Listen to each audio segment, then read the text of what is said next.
大家好，我是幸福的眼泪。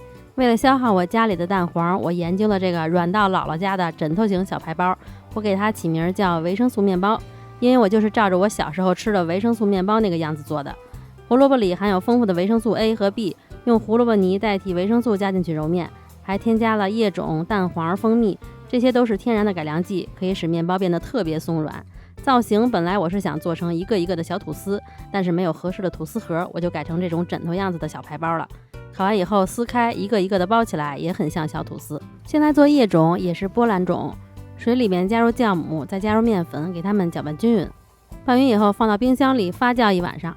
要想做出来的面包好吃、老化慢、有一定的风味，这个波兰种是不建议省略的。添加了波兰种可以减少打面的时间，增加面包的风味，延缓面包老化，使面包成品更松软，这个还是很重要的啊，最好不要偷懒儿。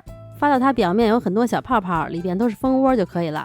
它发好的味道是微酸的，有的人可能做完忘记放冰箱了，那你就闻一闻它的味道。如果味道特别刺鼻，那种强烈的酒精味就不要用了，因为这种特别强烈的味道会盖住食材本身的味道，到时候你做出来的面包就吃不出什么味道，什么甜味啊、奶味啊都吃不出来，都被这种强烈的味道给盖住了。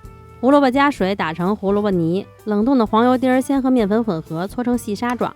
你要是觉得这一步麻烦的话，也可以用后油法揉面，不过这样做出来的面包会更香。黄油在冷的时候是最香的，先把它的香气融进面粉里，这样面包的成品也会更香一点。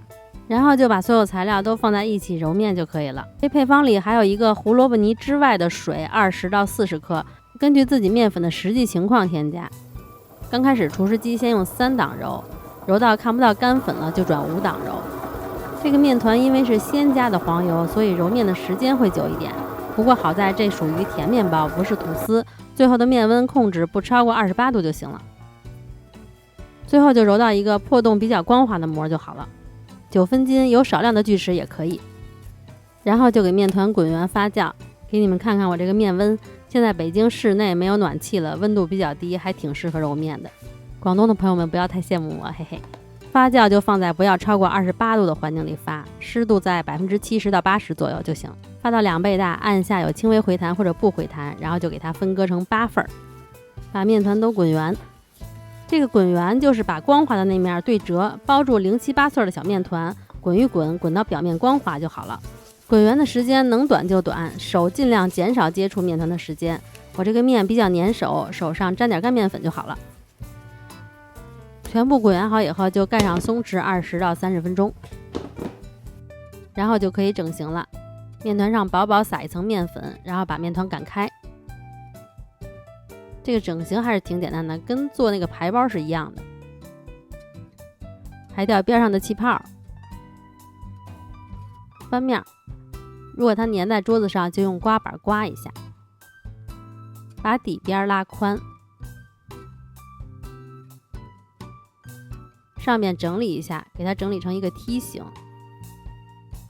然后从上到下卷起来。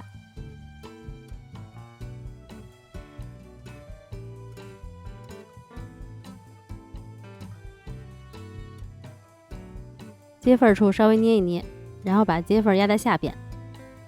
就这样把8个面团全都整好，放在28×28的方形烤盘里。烤盘上我提前铺了油纸，方便最后烤完以后给它提出来。把这8个面团均匀地摆在这个烤盘上，然后给它放在不超过38度的环境里发酵，湿度是80%左右。不管你是烤箱还是发酵箱发酵，你都一定要把机器预热，预热到温度了，温度稳定了，然后再把面团放进去。不能你把面团放进去，然后再打开机器，因为它预热的时候温度会升得很高，高到温度会超过40度，那样的话你的面包烤完以后组织就会很粗糙。面团发到基本快要满盘了就可以烤了，在表面刷一层蛋液，这个蛋液我就是用蛋黄兑了一点牛奶，然后放到烤箱的下层，上火140度，下火180度烤30分钟左右。这个面包挺容易上色的，所以上火可以调得低一点。如果看到上色了，就马上把上火温度调低，或者盖上锡纸，出炉震2下，把热气震出来，然后提起油纸，把它放在晾架上。最好是可以趁热把油纸接下去。然后最后呢，给一个良心忠告，如果你着急的话，也一定要凉透再吃，第2天吃口感更佳。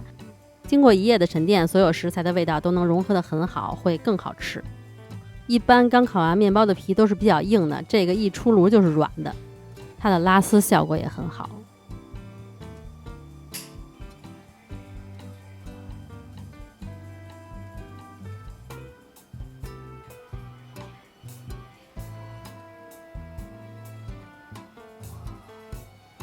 看看是不是软到姥姥家了，像个小枕头，好想躺在上面睡觉啊！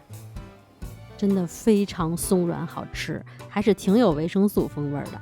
如果觉得用先油法揉面比较麻烦的话，也可以用后油法揉面的，后油法就会感觉简单很多。那今天就到这里啦，如果喜欢这个面包的话，请帮我点赞，我们下个视频再见啦，拜拜。